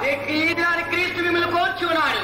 I want hundreds to come and join the kingdom of God. நூற்றுக்கணக்கானோர் வந்து தேவனுடைய ராஜ்யத்தில் தேவனோடு சேரும்படியாக நான் விரும்புகிறேன். నూటి కొలదిగా దేవుని రాజ్యంలో దేవునితో కూడా చేరడానికి నేను కోరుచున్నాను. Young people, come and join the kingdom of God. இள வயதுள்ளவர்களே, நீங்கள் வந்து தேவனுடைய ராஜ்யத்தில் சேர்ந்து கொள்ளுங்கள். ప్రజలారా మీరు దేవునితో చేరుకొనిరి. He will really bless you. நிச்சயமாகவே அவர் உங்களை ஆசீர்வதிப்பார். నిత్యంగానే ఆయన మిమ్మల్ని ఆశీర్వదింపబోచున్నాడు. He will heal you. அவர் உங்களை சுகமளிப்பார். ఆయన మిమ్మల్ని He will స్వస్థపరచబోచున్నాడు. bless you. அவர் உங்களை ఆయన ஆசீர்வதிப்பார். మిమ్మల్ని ఆశీర్వదింపబోచున్నాడు. Amen. He will exalt you. அவர் உங்களை உயர்த்துவார். ఆయన మిమ్మల్ని లేవనెత్తుచున్నాడు. Everybody pray for them. யாவரும் அந்த வாலிபர்களுக்காக ஜெபம் பண்ணுவோம். అందరూ ఆ యవనుల కొరకు ప్రార్థన చేయడం. Church belongs to you. முழு சபையும் உங்களுக்குரியது. సంఘమంతా మీకు సంబంధించినది. His kingdom is yours. அவருடைய ராஜ்யம் உங்களுடையது. ఆయన రాజ్యం మీ రాజ్యమే ఉన్నది. His throne is yours. அவருடைய சிங்காசனம் உங்களுடையது. ఆయన సింహాసనం మీది. Hallelujah.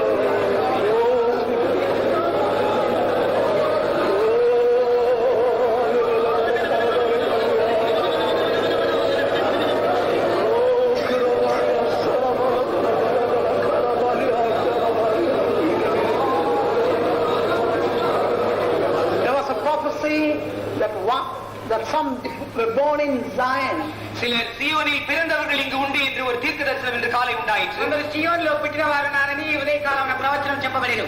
Some received the prophecy that they are backsliding. சிலர் தாங்கள் பின்மாறிக் கொண்டிருக்கிறார்கள் என்று ஒரு தீர்க்க தரிசனத்தை பெற்றார்கள். కొందరు వెనకబడి ఉన్నారని ఒక ప్రవచనం చెప్పబడింది. All of you come back today. எல்லோரும் தேவன் பக்கமாக இன்று திரும்புங்கள். మనం ఇప్పుడు దేవుని వైపుకు తిరిగిద్దాము. Oh God.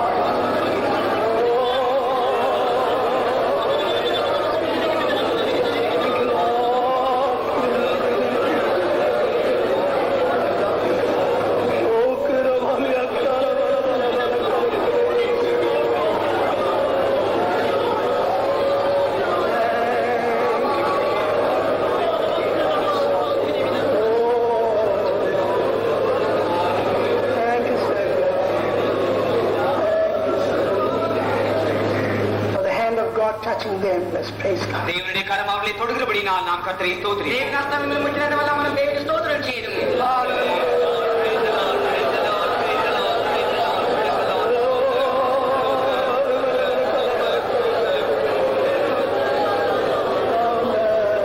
For destroying the works of the devil, let's praise God. பிசாசுடைய கிரியைகள் எல்லாம் தேவன் அழித்தபடினால் ஸ்தோத்திரம் பண்ணுவோம். పిశాచ క్రియలను దేవుడు నాశనం చేసినారు కాబట్టి స్తోత్రం చేయదుము.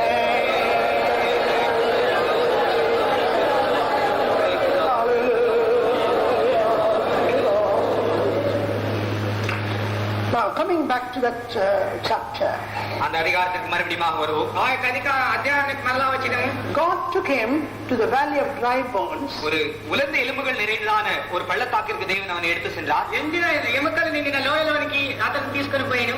And he saw nothing but dry bones. உலர்ந்த எலும்புகளை ஏற்றி வேறொன்றையும் அவன் அங்கு காணவில்லை. కేవలం ఎండిన ఎముకలు తప్ప మరి ఏమీ అతను చూడలేదు. And he understood they were soldiers once. இவர்கள் எல்லாம் ஒரு காலத்தில் யுத்த புருஷர்கள் என்று இவன் விளங்கிக் கொண்டான். ఒకనొక కాలంలో వీరందరూ యుద్ధ వీరులని తెలియను. God had faith to restore life to them. அவர்களுக்கு ஜீவனை திரும்ப தரும்படியாக தேவனிடத்தில் விசுவாசம் இருந்தது. వారికి జీవమును తిరిగి ఇవ్వడానికి దేవుని యొక్క విశ్వాసం ఉన్నది. But he wanted to know whether the prophet had the faith that they could be restored to the state of the army again. அவர்கள் மறுபடியும் அந்த சேனை நிலவரத்திற்கு உயிர்ப்பிக்கப்பட முடியுமா என்கிறதான விசுவாசம் இந்த தீர்க்கதரிசிக்கு இருந்ததா என்று தேவன் அறிய விரும்பினார். వారి మరలా సైన్యముగా నిలబెట్టినటువంటి జీవమును అనుగ్రహించి నిలబెట్టినటువంటి విశ్వాసం ఈ ప్రవక్తకు ఉన్నదా అని దేవుని ఎరగగోరేను. Like the modern prophets today, இந்நாட்களில் காணப்படுகிறதான நவீன தீர்க்கதரிசிகளைப் போல ఈ దినాల్లో కనిపించిన నవీన ప్రవక్తల వలె he was prophesying, God is going to give us a revival. God is going to restore the children of Israel. தேவன் நமக்கு ஒரு எழுப்புதலை தரப்போகிறார். இஸ்ரவேல் ஜனங்களை மறுபடியும் அவருடைய தேசத்திற்கு கொண்டு வர போகிறார் என்றெல்லாம் இவன் தீர்க்கதரிசனம் உரைத்துக் கொண்டிருந்தான். దేవుడు మరలా ఒక జీవమును తీసుకొని రాబోచున్నాడు. ఈ ఇశ్రాయేల్ జనాంగములన్నిటిని అందరినీ తిరిగి ఆయన రాజ్యానికి తీసుకోబోచున్నాడని ప్రవచనం చెప్పబడుచున్నవి. But it was only a prophecy. ஆனால் அது வெறும் ஒரு தீர்க்கதரிசனமாக மட்டுமே இருந்தது. అయితే అది మిగిలి ఒక ప్రవచనంగానే ఉన్నది. God could say that he didn't believe what he prophesied. தான் எதை தீர்க்கதரிசனமாக உரைத்தானோ அதை தானே விசுவாசிக்கவில்லை என்பதை தேவன் கண்டார். అతను దేని ప్రవచనంగా చూచినాడో దాన్ని విశ్వసించలేదని దేవుడు చూచెను. Even today, many are prophesying of a great revival, but they don't believe that. இன்றைக்கும் கூட ஒரு பெரிதான எழுப்புதலை குறித்து அநேக தீர்க்கதரிசனம் உரைக்கிறார்கள். ஆனால் அதை அவர்களே விசுவாசிப்பதில்லை. ఈ దినాల్లో ఒక గొప్ప ఉద్యమంతో అనేకమైన ప్రవచనాలు మాట్లాడుతున్నారు. అయితే దాన్ని విశ్వసించలేదు. Because they don't go forward.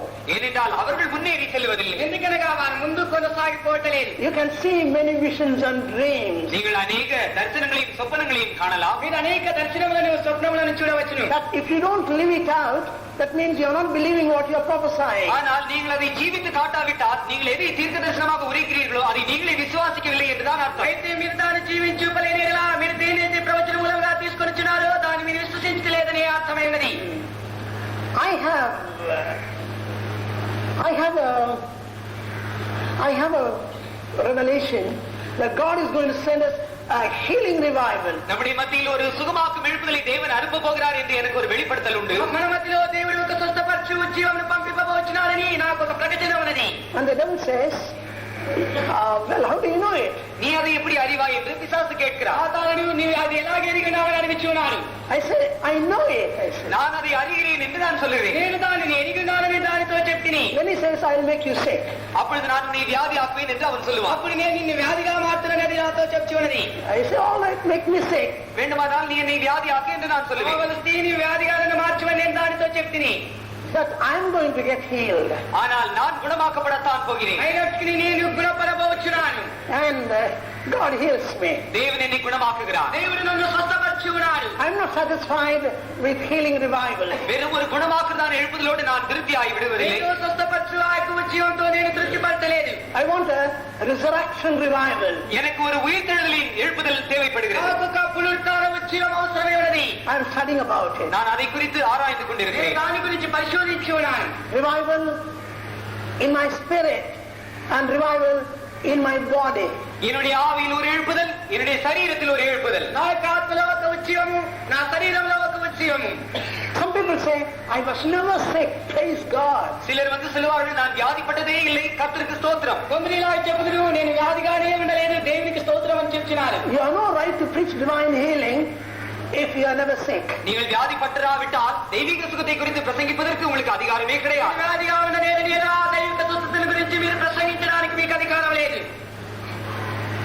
If you never committed sin, well, don't preach salvation. நீங்கள் பாவமே செய்திராவிட்டால் நீங்கள் ரட்சிப்பை குறித்து பேசாதது நலமாயிருக்கும். మీరు పాపమే చేయలేకుండా ఉన్న ఆమె రక్షణ గురించి మాట్లాడుకుంటే మంచిదే ఉన్నది.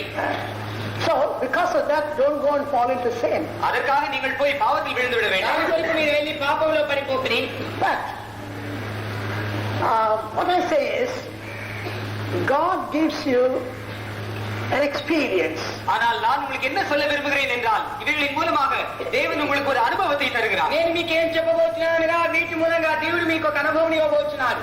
When sickness comes, don't go to the doctor and say, God has wonderfully healed me through that doctor and that particular medicine and recommend it. நீங்கள் வியாதிப்படும் பொழுது மருத்துவரிடத்தில் போய், தேவன் எனக்கு சுகமாக்கி இருக்கிறார், இந்த குறிப்பிட்டதான அந்த மருந்தின் மூலமாக எனக்கு சுகம் உண்டாயிற்று என்று நீங்கள் அதை மற்றவர்களுக்கு சொல்ல வேண்டாம். దేవుడు నన్ను స్వస్థపరిచినాడని నీ వ్యాధి పడినప్పుడు వెళ్ళి ఈ గుర్తింపబడిన ఈ యొక్క మాటల మూలంగా నన్ను స్వస్థపరిచినాడని ఇతరుల దగ్గర వెళ్ళి నీవు చెప్పకు. There are many who are doing it. இப்படி செய்கிறதான அநேகர் உண்டு. ఇలాగ చేసిన అనేకులు కలరు.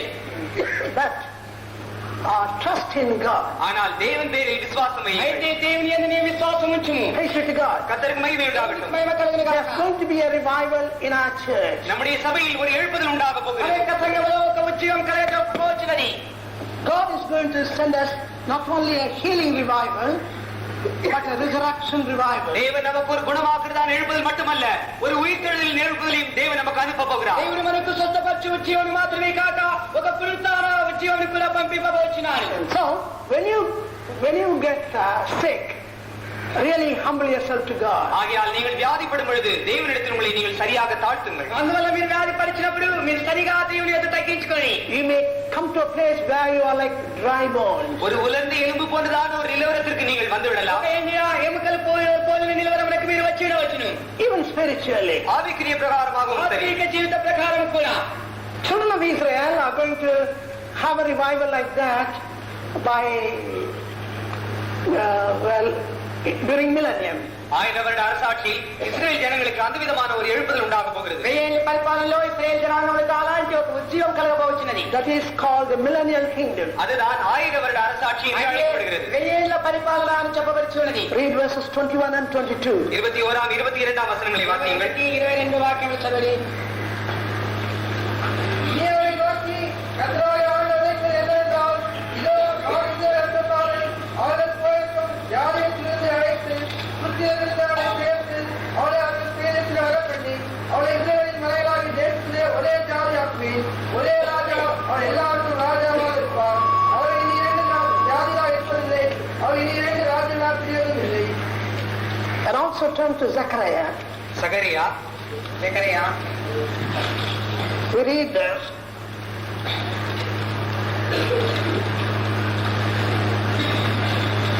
Eighth chapter, 8ஆம் அதிகாரம் 8వ అధ్యాయం 4 to 6, 4 முதல் 6 முடிய. 4 మొదలుకొని 6 వరకు.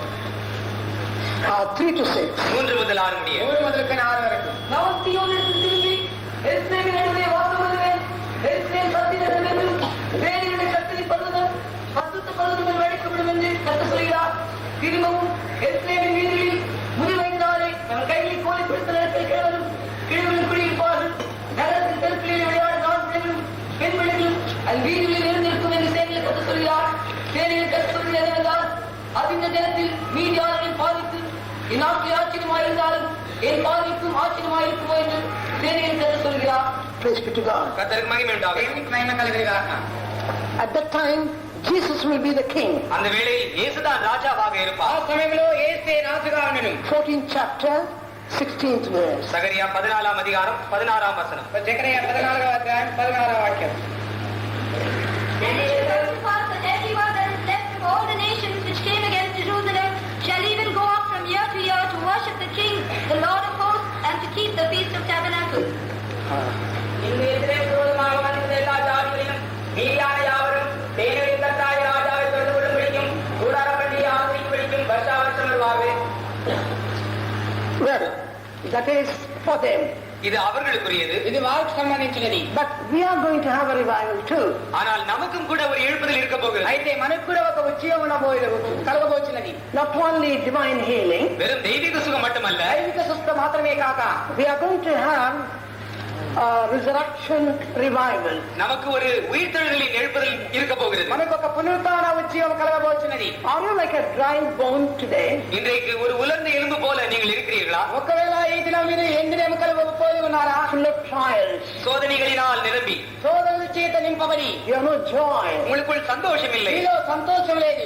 And you find it difficult to pray or read the Bible. ஜெபிப்பதற்கோ வேத வாசிப்பதற்கோ நீங்கள் அதிக கஷ்டமாக உணர்கிறீர்களா? ప్రార్థన చేయటకో వేదం చదువుటకో మీకు కష్టంగా గ్రహించేలా This year I think some will go through such trials. இந்த விதமான சோதனைகளின் வழியாக சிலர் இந்த ஆண்டை கடந்து செல்வார்கள் என்று நான் நினைக்கிறேன். ఇలాంటి శోధన మార్గంగా కొందరు ఈ దిన ఈ సంవత్సరంలో బయలుదేరని నేను తలంచాను. After years of experience, பல ஆண்டுகளின் அனுபவத்திற்கு பிறகு పలు సంవత్సరములకు తదుపరిగా like Job, யோபை போல యోబు వలె preaching the gospel, சுவிசேஷத்தை பிரசங்கித்து సువార్తను ప్రసంగించి bringing many people to salvation, அநேகரை ரட்சிப்புக்கு வழி நடத்தி అనేకుల రక్షణకు మార్గం నడిపించి after having prayed for them to receive the Holy Spirit, அவர்கள் பரிசுத்தாவின் அபிஷேகத்தை பெரும்படியாக அவர்களுக்காக ஜெபித்ததற்கு பிறகு వారు పరిశుద్ధాత్మభిషేకం పొందుటకు వారు ప్రార్థించిన తదుపరిగా and praying for the sick and they get healed. வியாதியத்திற்காக ஜெபித்து அவர்களும் சுகத்தை பெற்ற பிறகு వ్యాధిగ్రస్తుల కొరకు ప్రార్థన చేసి వారు స్వస్థత పొందిన తర్వాత So sharing your spiritual experiences, உங்களுடைய ஆவிக்குரிய அனுபவங்களை மற்றவர்களோடு பகிர்ந்ததற்கு பிறகு మీ యొక్క ఆత్మీయమైన అనుభవం ఇతరులతో కూడా సమానంగా పోల్చుకున్న తర్వాత living full of the joy of the Holy Spirit, பரிசுத்தாவின் சந்தோஷத்தினால் நிரம்பி ஜீவித்து పరిశుద్ధాత్మ సంతోషం చేత నింపబడి జీవించి suddenly the devil does something. திடீரென பிசாசு ஏதோ ஒன்றை செய்வார். వెంటనే పిశాచు ఏదో కార్యం చేయి. You feel as if Christ has left here. கிறிஸ்து உங்களை விட்டு அகன்று விட்டார் என்பது போல நீங்கள் உணர்வீர்கள். క్రీస్తు మిమ్మల్ని వదిలివేసినారన్న రీతిగా మీరు గ్రహించుకునేది. Even that little faith lives here. உங்களிடத்தில் இருக்கிற அந்த அற்ப விசுவாசம் கூட உங்களை விட்டு போய்விடும். మీలో ఆ యొక్క అల్ప విశ్వాసం కూడా వదిలి వెళ్ళిపోవును.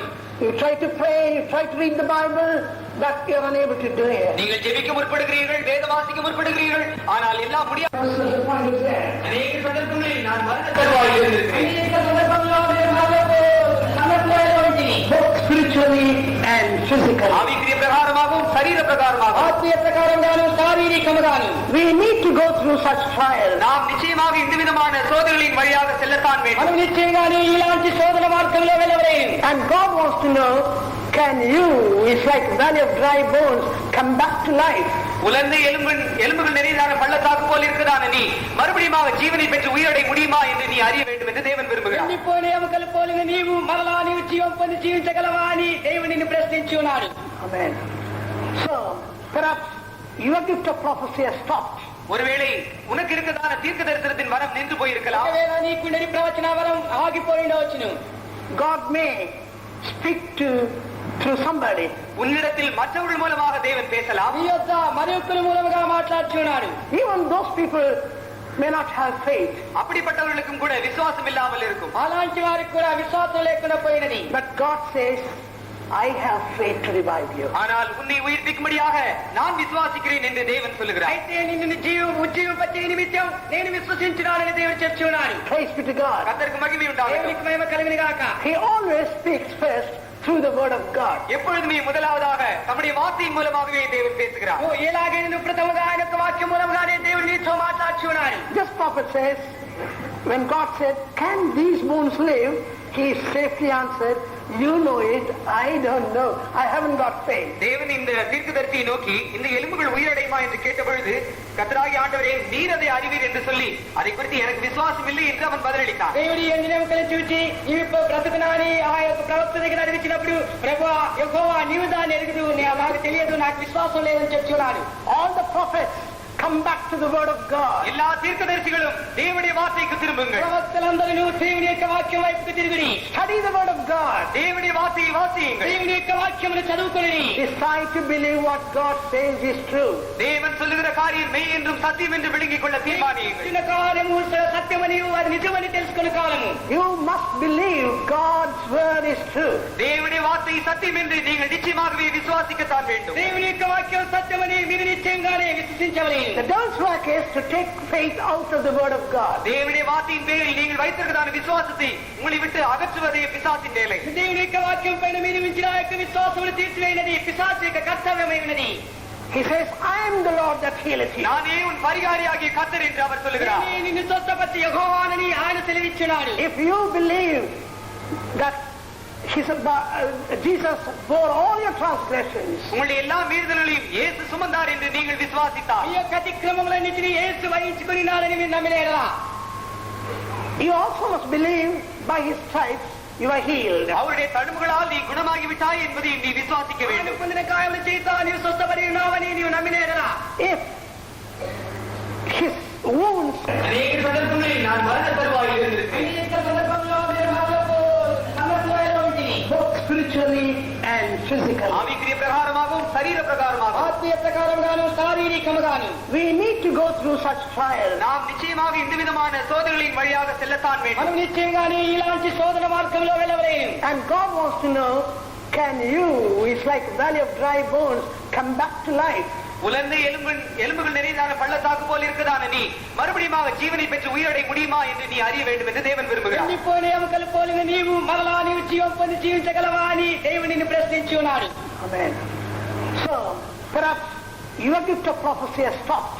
ஒருவேளை உனக்கு இருக்கிறதான தீர்க்க தரிசனத்தின் வரம் நின்று போயிருக்கலாம். ఒకవేళ నీకుండని ప్రవచన వరం ఆగిపోయి ఉండవచ్చును. God may speak through somebody. உன்னிடத்தில் மற்றவர்கள் மூலமாக தேவன் பேசலாம். నీ యొద్ద మరి ఒక్కరి మూలముగా మాట్లాడుచున్నాడు.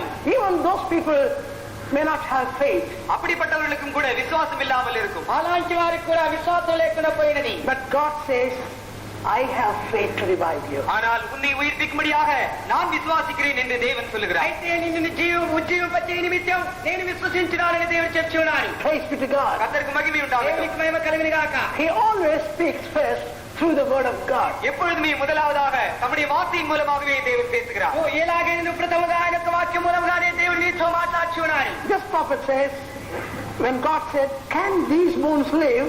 He safely answered, you know it, I don't know, I haven't got faith. தேவன் இந்த தீர்க்கதரிசியை நோக்கி இந்த எலும்புகள் உயிரடையுமா என்று கேட்டபொழுது கர்த்தராகிய ஆண்டவரே நீர் அதை அறிவீர் என்று சொல்லி அதை குறித்து எனக்கு விசுவாசம் இல்லை என்று அவன் பதிலளித்தான். దేవుడి ఎండిన ఎముకలను చూచి నీవు బ్రతుకునాని ఆ యొక్క ప్రవక్త దగ్గర అడిగించినప్పుడు ప్రభువా యెహోవా నీవు దాన్ని ఎరుగుదు నాకు తెలియదు నాకు విశ్వాసం లేదని చెప్తున్నాడు. All the prophets come back to the word of God. எல்லா தீர்க்கதரிசிகளும் தேவனுடைய வார்த்தைக்கு திரும்புங்கள். ప్రవక్తలందరూ దేవుని యొక్క వాక్యం వైపుకు తిరుగుడి. Study the word of God. தேவனுடைய வார்த்தையை வாசியுங்கள். దేవుని యొక్క వాక్యమును చదువుకొనిడి. Decide to believe what God says is true. தேவன் சொல்லுகிற காரியம் மெய் என்றும் சத்தியம் என்று விளங்கிக் கொள்ள தீர்மானியுங்கள். చిన్న కాలము సత్యమని అది నిజమని తెలుసుకునే కాలము. You must believe God's word is true. தேவனுடைய வார்த்தை சத்தியம் என்று நீங்கள் நிச்சயமாகவே விசுவாசிக்கத்தான் வேண்டும். దేవుని యొక్క వాక్యం సత్యమని మీరు నిశ్చయంగానే విశ్వసించవలెను. The devil's work is to take faith out of the word of God. தேவனுடைய வார்த்தையின் பேரில் நீங்கள் வைத்திருக்கிறதான விசுவாசத்தை உங்களை விட்டு அகற்றுவதே பிசாசின் வேலை. దేవుని యొక్క వాక్యం పైన మీరు ఉంచిన ఆ యొక్క విశ్వాసమును తీర్చివేయనది పిశాచు యొక్క కర్తవ్యమై ఉన్నది. He says, I am the Lord that healeth you. நானே உன் பரிகாரியாகிய கர்த்தர் என்று அவர் சொல்லுகிறார். నేనే నిన్ను స్వస్థపరిచే యెహోవానని ఆయన సెలవిచ్చున్నాడు. If you believe that Jesus bore all your transgressions, உங்களுடைய எல்லா மீறுதல்களையும் இயேசு சுமந்தார் என்று நீங்கள் விசுவாசித்தார், ఈ యొక్క అతిక్రమములన్నిటినీ యేసు వహించుకున్నాడని మీరు నమ్మినేలా you also must believe by his stripes you are healed. அவருடைய தழும்புகளால் நீ குணமாகி விட்டாய் என்பதை நீ விசுவாசிக்க ఆయన வேண்டும். పొందిన కాయముల చేత నీవు స్వస్థపడి ఉన్నావని నీవు నమ్మినేలా If his wounds could forgive you, why not the same stripes heal you? அவருடைய காயங்கள் உன்னை மன்னிக்கும் என்றால் அவருடைய தழும்புகள் ஏன் உன்னை குணமாக்காது? ఆయన కాయములు నిన్ను బాగు చేయదనక అనగా ఆయన దెబ్బలు నిన్ను ఎందుకు స్వస్థపరచబోదు? Wounds caused by the stripes can forgive you. அவர் பெற்றதான அடிகளின் மூலமாக உண்டானதான காயங்கள் உன்னை மன்னிக்க கூடும்.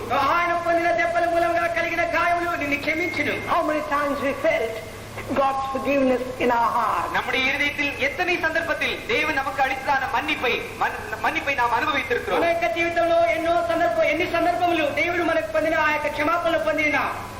Why not we believe the same stripes can heal you? அதே தழும்புகள் நம்மை ஏன் குணமாக்காது என்று நாம் விசுவாசிக்க கூடாது. అదే గాయములు ఎందుకు మనల్ని స్వస్థపరచలేనని మనం విశ్వసించలేను. So there is a healing for our body and soul. நம்முடைய சரீரத்திற்கும் நம்முடைய ஆத்மாவிற்கும் குணமாக்குறதான ஒரு வல்லமை உண்டு. మన యొక్క శరీరమునకును మన యొక్క ఆత్మకును స్వస్థపరచే శక్తి ఉన్నది. It's a finished work. அது ஒரு முடிந்த ஒரு வேலை. అది ఒక ముగించిన పని అయి ఉన్నది. When God said to this prophet, do you believe that these bones shall come back to life? இந்த எலும்புகள் உயிரடையும் என்று நீ விசுவாசிக்கிறாயா என்று தேவன் இந்த தீர்க்கதரிசியை பார்த்து கேட்ட பொழுது, ఈ యొక్క ప్రవక్తను చూచి ఎండిపోయిన ఎముకలను జీవం పొందినని విశ్వసించినావా అని అడిగినప్పుడు God knew His word was going to revive the children of Israel. தன்னுடைய வார்த்தை இஸ்ரவேல் ஜனங்களை உயிர்ப்பிக்கும் என்று தேவன் அறிந்திருந்தார். తన యొక్క వాక్యము ఇశ్రాయేలు జనాంగమును జీవింపజేసినదని దేవుడు ఎరిగి ఉండెను. By His stripes you are healed. அவருடைய தழும்புகளால் நீ குணமாகி விட்டாய். ఆయన పొందిన గాయముల చేత నీవు స్వస్థత పొందినావు. You are going to be revived. நீ உயிரடைய போகிறாய். నీవు ప్రాణం పొందబోచున్నావు. Shall we praise God for the revival that's waiting for us? நமக்காக காத்து கொண்டிருக்கிறான எழுப்புதலுக்காக நாம் கர்த்தரை మన ஸ்தோத்திரிப்போம். కొరకు కనిపెట్టి ఉన్న ఆ యొక్క ఉద్యోగం కొరకు మన దేవుని స్తోత్రం చేయడము. Hallelujah. Hallelujah.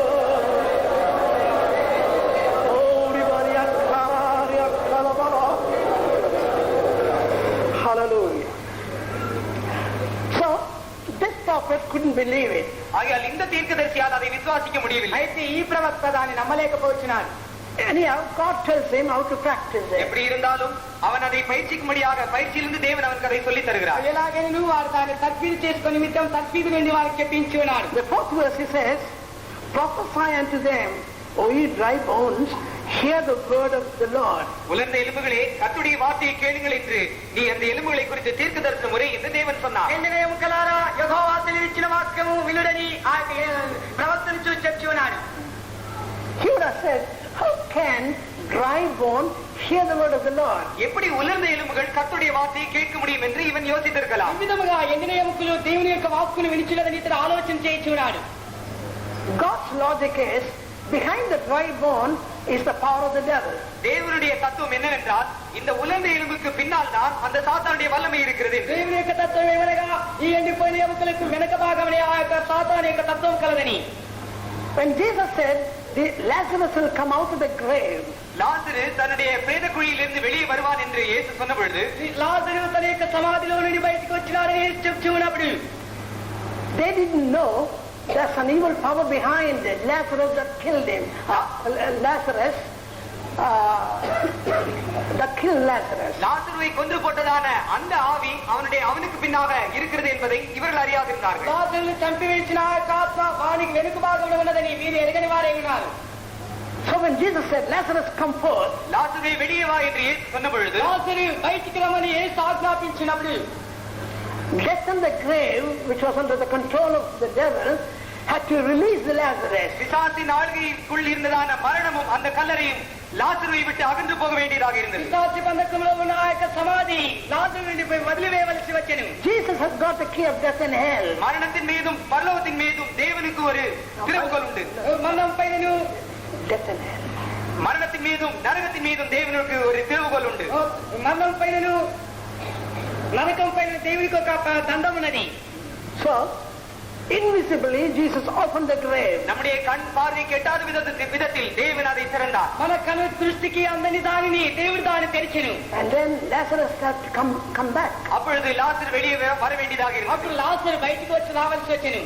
When Jesus speaks, well, Satan has to release the captives. இயேசு பேசும் பொழுது சாத்தான் அடிமைகளை அவன் விடுவிக்க வேண்டியதாக இருக்கிறது. యేసు మాట్లాడినప్పుడు సాతాను తన యొక్క బంధకములను విడుదల చేయవలసి వచ్చెను. So, we have to learn that language. ஆகையால் அந்த பாஷையை அந்த வியாக்கியானத்தை நாம் விளங்கிக் கொள்ள வேண்டும். అందువల్ల ఆ యొక్క భాషలో ఆ యొక్క వాక్యానమును మనం అర్థం చేసుకునవలేను. It will take some time for us to learn it and for the devil to know that we are learned it. நாம் அதை விளங்கிக் கொள்வதற்கும் நாம் அதை விளங்கிக் கொண்டோம் என்று பிசாசு அதை அறிந்து கொள்வதற்கும் கொஞ்சம் காலம் எடுக்கும். మనం దాన్ని అర్థం చేసుకోవడానికి మనం అర్థం చేసుకుని నామని పిశాచు దాన్ని ఎరగడానికి కొంతకాలం ఉన్నది. We must learn to rebuke the devil. பிசாசை எதிர்ப்பதற்கு நாம் கற்றுக்கொள்ள வேண்டும். పిశాచుని ఎదిరించడానికి మనం నేర్చుకోవలేను. He has given you that power. தேவன் அந்த வல்லமையை உங்களுக்கு ఆ தந்திருக்கிறார். యొక్క శక్తిని దేవుడు మీకు ఇచ్చినాడు. Let's praise God for the power God has given us. தேவன் நமக்கு தந்தான அந்த வல்லமைக்காக கர்த்தரை దేవుడు ஸ்தோத்திரிப்போம். మనకు అనుగ్రహించిన ఆ యొక్క శక్తి కొరకు దేవుడు మన స్తోత్రం చేయాలి.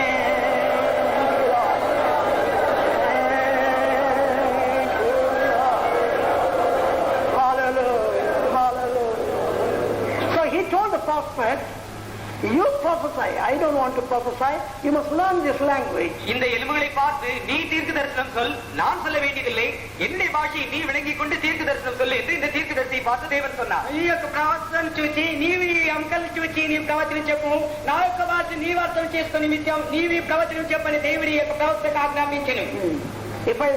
If I want to speak, I didn't call you to be a prophet. நான் பேச வேண்டும் என்றால் உன்னை நான் தீர்க்கதரிசியாக அழைக்க வேண்டிய அவசியமே இல்லை. నేను మాట్లాడాలంటే నిన్ను నేను ప్రవక్తగా పిలవని అవసరం లేదు. You speak my language. என்னுடைய பாஷை என்னுடைய வார்த்தையை நீ பேசு. నీవు నా యొక్క భాషలో నా యొక్క వాక్యమును నీవు మాట్లాడము. Amen. All the prophets learn to believe the word of God. எல்லா தீர்க்கதரிசிகளும் தேவனுடைய வார்த்தையின் மேல் விசுவாசம் வைக்க கற்றுக்கொள்ளுங்கள். ఇలా ప్రవక్తలందరూ దేవుని యొక్క వాక్కు పైన విశ్వాసం ఉంచడానికి నేర్చుకుని It will take some time to believe. அது நீங்கள் விசுவாசிப்பதற்கு கொஞ்சம் காலம் எடுக்கும். దాన్ని మీరు విశ్వసించడానికి కొంతకాలం పట్టును. Satan may pretend not to listen to you.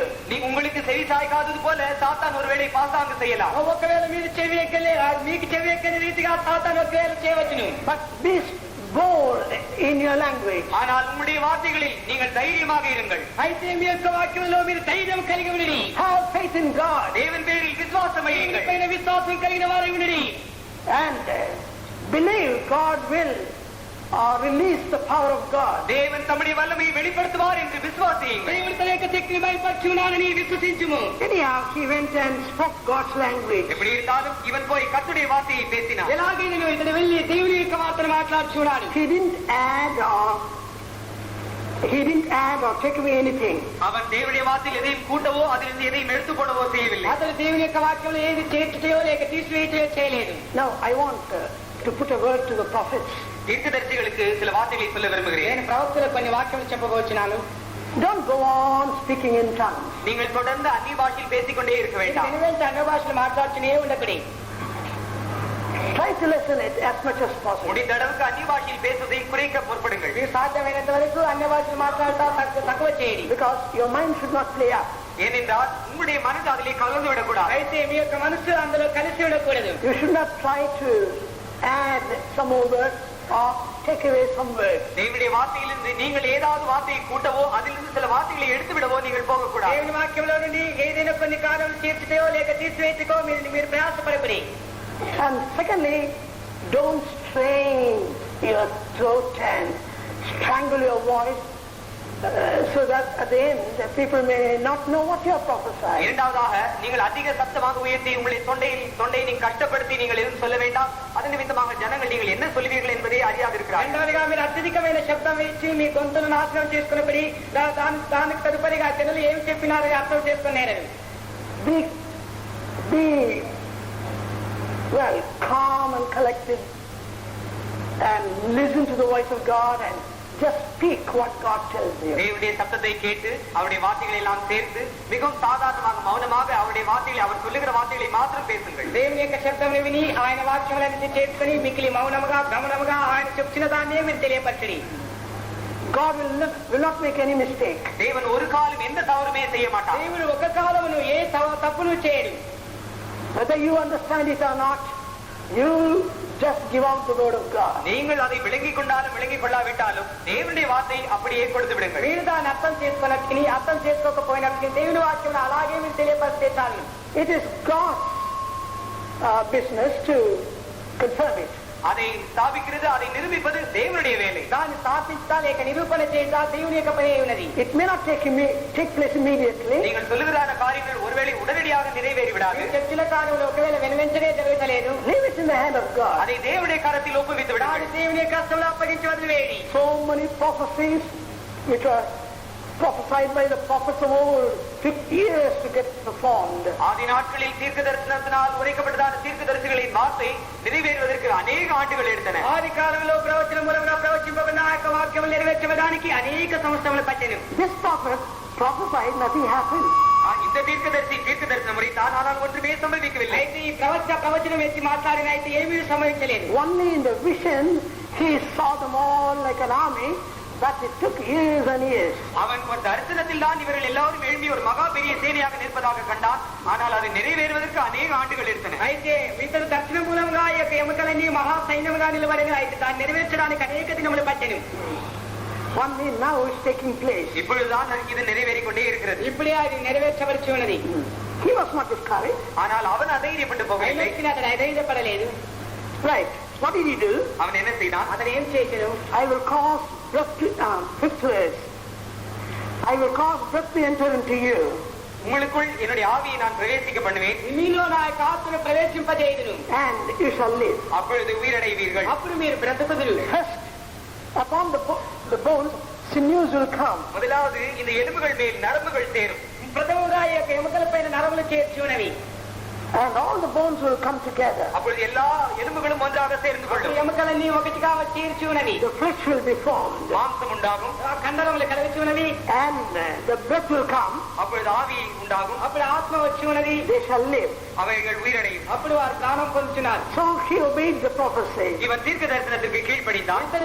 ప్రవచనములకు లోబడి ఉండెను. First, nothing happened. முதலாவதாக ஒன்றும் சம்பவிக்கவில்லை. అతనికి ఏమీ సంభవించలేదు. Even in the dream, even in the vision, nothing happened. அந்த தரிசனத்திலும் கூட ஒன்றுமே ఆ சம்பவிக்கவில்லை. దర్శనంలో కూడా ఆయనకి ఏమీ తటస్థించలేదు. There was a big noise. ஒரு பெரும் இரைச்சல் உண்டாயிற்று. ఒక గొప్ప ధ్వని కలిగెను.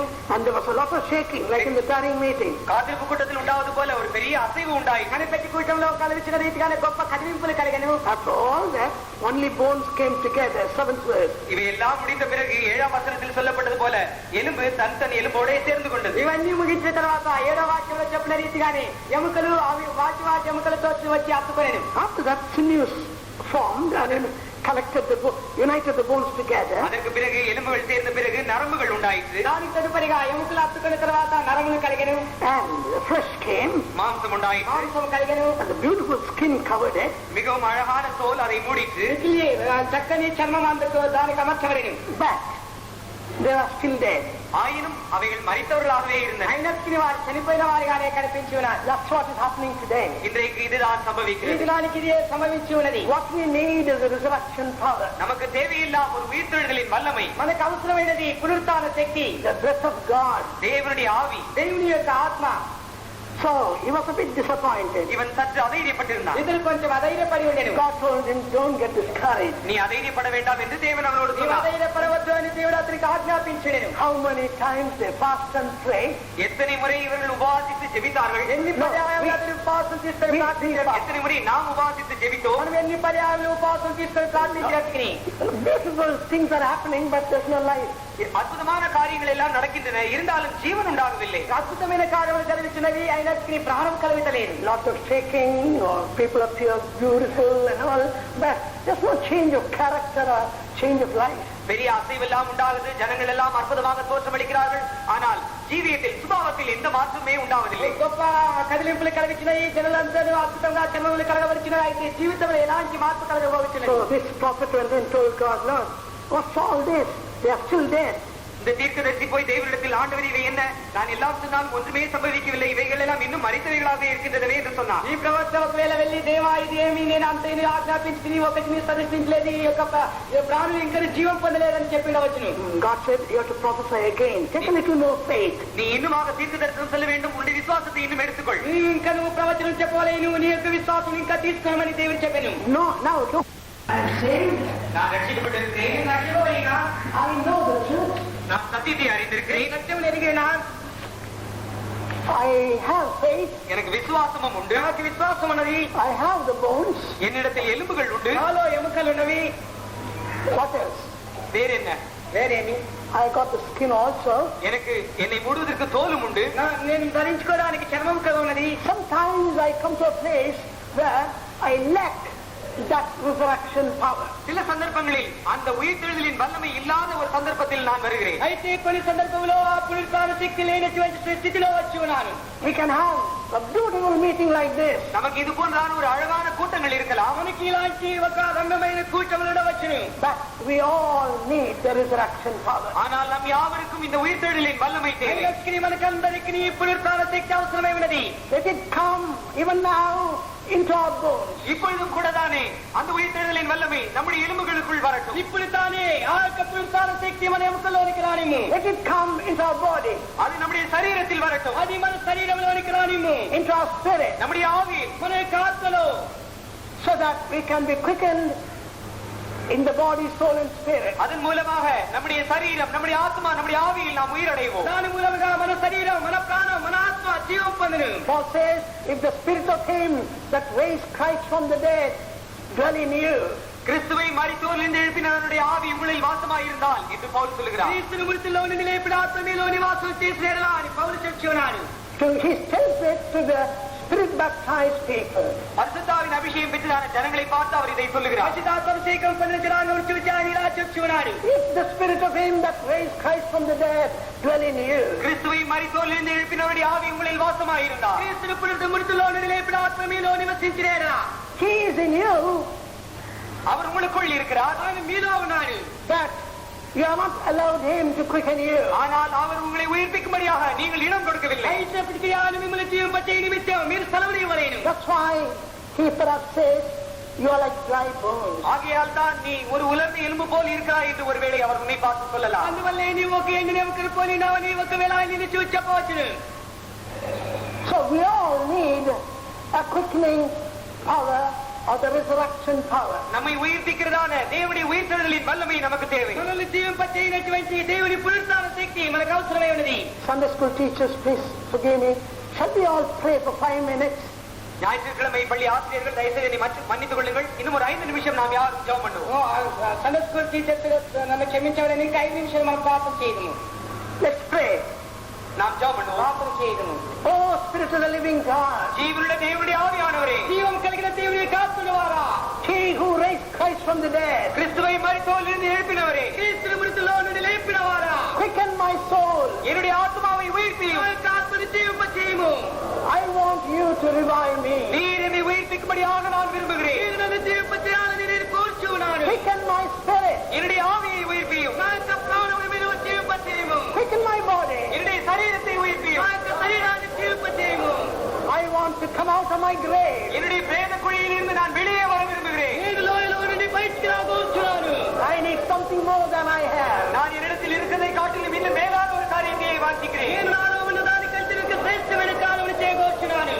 Let's pray. நாம் ஜெபம் பண்ணுவோம். ప్రార్థన చేయండి.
make it a real important matter to pray for you, for you in a personal way. உங்களுடைய உபவாச ஜெபங்களில் அது உங்களுடைய தனிப்பட்ட விதத்தில் மிகவும் பிரயோஜனமாக இருக்கும்படியாக நீங்கள் அதை மாற்றிக்கொள்ளுங்கள். ఈ యొక్క ఉపవాస ప్రార్థనలు మీ వ్యక్తిగత జీవితంలో ప్రయోజనకరంగా ఉన్నట్లుగా మీరు దాన్ని మార్చుకోండి. Those who take prayers during this before the convention make it an important subject. கன்வென்ஷனுக்காக நடக்கிறதான இந்த உபவாச ஜெபங்களை எடுப்பவர்கள் இதை ஒரு முக்கிய அம்சமாக நீங்கள் எடுங்கள். కన్వెన్షన్ కొరకు ఉపవాస ప్రార్థన తీసుకుని వచ్చిన వారు దీన్ని ముఖ్య అంశంగా తీసుకుని Other things God will supply. மற்ற தேவைகளை எல்லாம் தேவன் நமக்கு தருவார். ఇతర అవసరాలన్నీ దేవుడు మనకు అనుగ్రహించును. This is what is in the heart of God. இதுதான் தேவனுடைய இருதயத்தில் தேவனுடைய மனதில் இருக்குதான காரியம். ఇదే దేవుని హృదయంలో దేవుని మనసులో ఉండే కార్యము. If you think as God and prophesy as God, God will be there to confirm the word. தேவனை போல நினைத்து தேவனை போல நீங்கள் தீர்க்கதரிசனம் உரைத்தால் உங்களுடைய வார்த்தையை நிரூபிக்க தேவன் அங்கே இருக்கிறார். దేవుని వలె తలంచి దేవుని వలె మీరు ప్రవచనం వేసి మాట్లాడేలా మీ యొక్క వాక్యం నిరూపణ చేసి దేవుడు అక్కడ ఉన్నాడు. Let's praise God for answering our prayer. நம்முடைய ஜெபங்களுக்கு எல்லாம் தேவன் பதில் அளித்தபடினால் அவரை ஸ்தோத்திரிப்போம். మన ప్రార్థనలన్నిటికీ దేవుడు ప్రతిత్తరం ఇచ్చిన వల్ల మనం